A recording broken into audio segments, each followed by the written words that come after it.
പച്ച തൊടുന്ന മലയാള സിനിമ 2023 വലിയ തിരിച്ചടികൾക്ക് ശേഷം 2024 മിഴി തുറന്നപ്പോൾ പുതിയ തീരങ്ങൾ തൊടുന്ന മലയാള സിനിമയെയാണ് കാണാൻ കഴിഞ്ഞത്. പഴയ പ്രതാപകാലത്തെ ഓർമ്മിപ്പിക്കും വിധം ഭാഷാ അതിർവരമ്പുകളില്ലാതെ ഉയരങ്ങൾ കീഴടക്കുന്ന മലയാളം 6 മാസം പിന്നിടുമ്പോൾ 1000 കോടിയുടെ സാമ്പത്തിക ലാഭമാണ് ഇതുവരെ നേടിയത്. കഴിഞ്ഞ വർഷം വിരലിലെണ്ണാവുന്ന സിനിമകൾ മാത്രം ബോക്സ് ഓഫീസിൽ വിജയിച്ചിരുന്നതെങ്കിൽ ഈ വർഷം ഇറങ്ങിയ ഭൂരിഭാഗം സിനിമകളും മികച്ച പ്രേക്ഷക പ്രീതിയോടുകൂടി വെന്നിക്കൊടി പാറിച്ചു. ഓസ്ലറിലൂടെ തുടക്കം.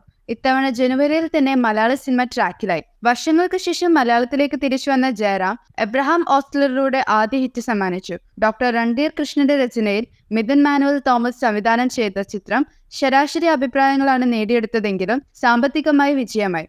മമ്മൂട്ടിയുടെ അതിഥി വേഷവും ചിത്രത്തിന് ഗുണം ചെയ്തു. നിരാശപ്പെടുത്തി മോഹൻലാൽ ലിജോ കൂട്ടുകെട്ട്. 2024 ഏവരും പ്രതീക്ഷയോടെ കാത്തിരുന്ന ചിത്രമായിരുന്നു മലൈക്കോട്ടെ വാലിബൻ. പ്രതിഭയും പ്രതിഭാസവും ഒരുമിക്കുന്നുവെന്ന വാർത്ത കേട്ടതു മുതൽ മലയാളക്കര ആകാംക്ഷയോടെ കാണാൻ കാത്തിരുന്ന ചിത്രത്തിന് പക്ഷേ ബോക്സ് ഓഫീസിൽ ചലനമുണ്ടാക്കാൻ കഴിഞ്ഞില്ല. മോഹൻലാൽ ആരാധകരെയും ലിജോ ജോസ് പെല്ലിശ്ശേരി ആരാധകരെയും ഒരേപോലെ നിരാശപ്പെടുത്തിയ സിനിമ ഈ വർഷത്തെ ഏറ്റവും വലിയ ഡിസാസ്റ്ററുകളിൽ ഒന്നായി. 65 കോടി രൂപയിലധികം മുടക്കി നിർമ്മിച്ച സിനിമയ്ക്ക് ബോക്സ് ഓഫീസിൽ നിന്ന് നേടാനായത് 30 കോടി രൂപ മാത്രമാണ്. ജോൺ ആൻഡ് മേരി ക്രിയേറ്റീവ് ബാനറിൽ ഷിബു ബേബി ജോൺ ആദ്യമായി നിർമ്മിച്ച ചിത്രം എന്ന പ്രത്യേകതയും വാലിബന് ഉണ്ടായിരുന്നു. ജനുവരിയിൽ തന്നെ റിലീസ് ചെയ്ത ആനന്ദ് ഏകാശിയുടെ ആട്ടം എന്ന സിനിമയ്ക്ക് മികച്ച നിരൂപക പ്രശംസ നേടിയെടുക്കാൻ സാധിച്ചു. ഫെബ്രുവരി ഹിറ്റുകളുടെ പൂരക്കാലം. മനിതൻ ഉണർന്നുകൊള്ളേ, ഇത് മനിത കാതലല്ല, അതേയും താണ്ടി പുനിതമാണെന്നത്.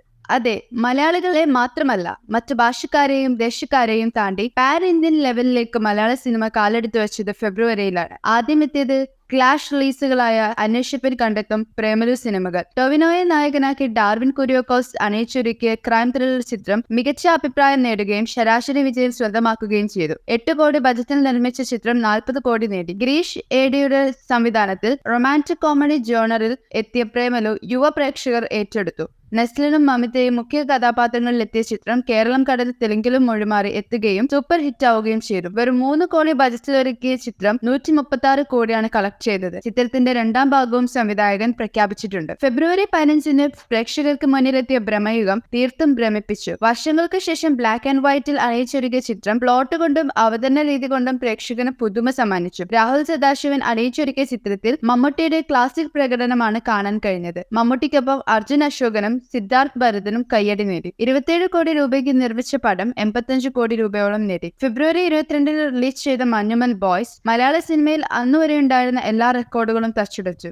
യഥാർത്ഥ സംഭവങ്ങളെ ആസ്പദമാക്കി പറവ ഫിലിംസിന്റെ ബാനറിൽ തൗബിൻ ഷാഹിറും ബാബു ഷാഹിറും ഷോൺ ആന്റണിയും ചേർന്ന് നിർമ്മിച്ച ചിദംബരം സംവിധാനം ചെയ്ത ചിത്രം പാൻ ഇന്ത്യൻ ലെവലിൽ ശ്രദ്ധിക്കപ്പെട്ടു. സുഷിൻ ശ്യാമൊരുക്കിയ സംഗീതവും ഷൈജു ഖാലിദിന്റെ ഛായാഗ്രഹണവും അജിൻ ചാലിശ്ശേരിയുടെ കലാസംവിധാനവും ആരാധക പ്രശംസ നേടി. കമൽ ഹാസന്റെ ഗുണ എന്ന ചിത്രത്തിലെ റെഫറൻസും കൺമണി അൻപോടി കാതലൻ എന്ന് തുടങ്ങുന്ന ഗാനവും ചിത്രത്തിന് മിഴിവേകി. സർവൈവൽ ത്രില്ലർ ഗണത്തിൽപ്പെടുന്ന ചിത്രം കേരളത്തിന് പുറത്തെ ട്രെൻഡിംഗ് ആകുന്ന കാഴ്ചയാണ് കാണാൻ കഴിഞ്ഞത്. തമിഴകത്ത് ചിത്രം ക്ലിക്കായി. മൊഴിമാറ്റം നടത്താതെ തന്നെ സബ് ടൈറ്റിലോടുകൂടി തമിഴ് ചിത്രത്തെ സ്വീകരിച്ചു.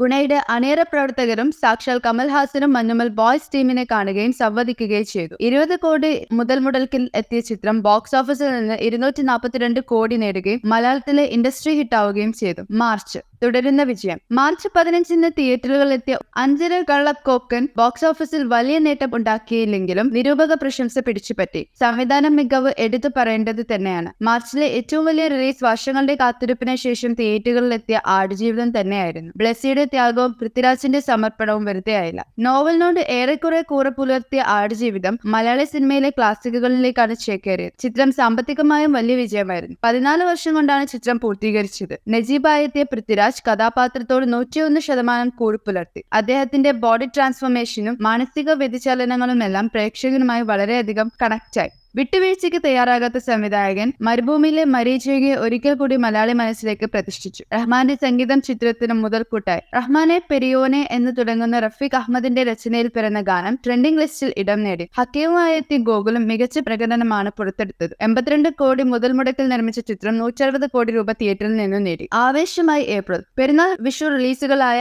ആവേശവും വർഷങ്ങൾക്ക് ശേഷവും തിയേറ്ററുകളെ വീണ്ടും പൂരപ്പറമ്പാക്കി. ഫഹദ് ഫാസിലിനെ റീ ഇൻട്രൊഡ്യൂസ് ചെയ്തിറക്കിയ ജിത്തു മാധവൻ ചിത്രം ചിത്രം ആവേശമായിരുന്നു festival winner. Fahadh Faasil and friends, Anwar Rasheed entertainment എന്നിവരുടെ ബാനറിൽ നസ്രിൻ നസീമും അൻവർ റഷീദും ചേർന്ന് നിർമ്മിച്ച ചിത്രം യുവ പ്രേക്ഷകർ ഏറ്റെടുത്തു. ഫഹദിന്റെ അഴിഞ്ഞാട്ടമായിരുന്നു ചിത്രത്തിലുടനീളം. രംഗണ്ണനും പിള്ളേരും പ്രേക്ഷക മനം കവർന്നു. അമ്പാനായി എത്തിയ സതിൻ ഗോപുവിന്റെ പ്രകടനം എടുത്തു പറയേണ്ടതാണ്. സുഷിന്റെ സംഗീതവും വിനായക് ശശികുമാറിന്റെ വരികളും ഒത്തുചേർന്നപ്പോൾ വരുന്ന ഇല്ലുമിനാറ്റി ഗാനം ഇപ്പോഴും ട്രെൻഡിങ്ങിലാണ്. 30 കോടി ബജറ്റിൽ അണിയിച്ചൊരുക്കിയ ചിത്രം തിയേറ്ററിൽ നിന്ന് 155 കോടിയിലേറെ കളക്ഷൻ നേടി. ആവേശത്തിനൊപ്പം എത്തിയ വർഷങ്ങൾക്ക് ശേഷവും മികച്ച വിജയം നേടി. മലയാള യുവനിരയിലെ ഒരു പിടി താരങ്ങൾ അണിനിരുന്ന ചിത്രം സംവിധാനം ചെയ്തത് വിനീത് ശ്രീനിവാസനാണ്. മെരിലാൻഡ് സിനിമാസിന്റെ ബാനറിൽ വിശാഖ് സുബ്രഹ്മണ്യം നിർമ്മിച്ച ചിത്രത്തിൽ പ്രധാന കഥാപാത്രങ്ങളെ അവതരിപ്പിച്ചത് പ്രണവ് മോഹൻലാലും ധ്യാൻ ശ്രീനിവാസനുമായിരുന്നു. സ്ഥിരം ഫ്ലോപ്പ് സിനിമയിലെ നായകൻ എന്ന ചീത്തപ്പേര് ഈ സിനിമയിലൂടെ മറികടക്കാൻ ധ്യാനിനായി. നിവിൻ പോളിയുടെ തിരിച്ചുവരവിന് കൂടി ചിത്രം സാക്ഷിയായി. ഗസ്റ്റ് റോളിലെത്തിയ നിവിൻ പോളി കയ്യടി നേടി. സംഗീതത്തിന് പ്രാധാന്യമുള്ള ചിത്രത്തിന്റെ സംഗീത സംവിധായകൻ അമൃത് രാമനാഥനാണ്. കല്യാണി പ്രിയദർശൻ, നീത പിള്ളൈ,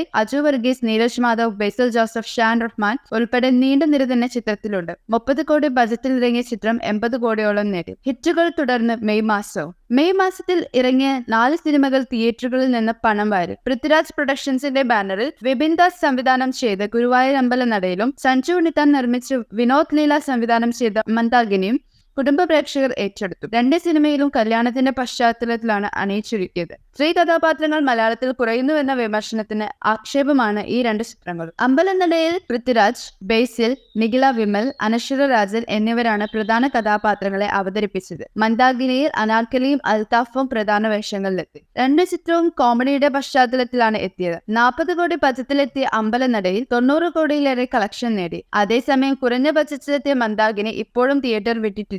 മെയ് മാസത്തിലെ മറ്റ് 2 പ്രധാന സിനിമകൾ മമ്മൂട്ടി കമ്പനിയുടെ ടർബോയും ജിസ്റ്റോയുടെ സംവിധാനത്തിലെത്തിയ തലവനുമായി. ആക്ഷൻ പാക്ഡ് ആയി ഒരുക്കിയ ടർബോ സംവിധാനം ചെയ്തിരിക്കുന്നത് വൈശാഖാണ്. മമ്മൂട്ടിയുടെ ആക്ഷൻ രംഗങ്ങൾ തന്നെയാണ് ചിത്രത്തിന്റെ ഹൈലൈറ്റ്. മികച്ച ഇനീഷ്യൽ കളക്ഷൻ ലഭിച്ച ചിത്രം വലിയ വിജയമാണ് കൈവരിച്ചത്. ബിജു മേനോനും ആസിഫ് അലിയും മുഖ്യ കഥാപാത്രങ്ങളെ അവതരിപ്പിച്ച ക്രൈം ഇൻവെസ്റ്റിഗേഷൻ ത്രില്ലർ തലവനും മികച്ച സ്വീകാര്യതയാണ് ലഭിക്കുന്നത്. 2024 പകുതി പിന്നിടുമ്പോൾ ഇതര ഭാഷക്കാരെ അസൂയപ്പെടുത്തുന്ന രീതിയിലാണ് മലയാള സിനിമയുടെ കുതിപ്പ്.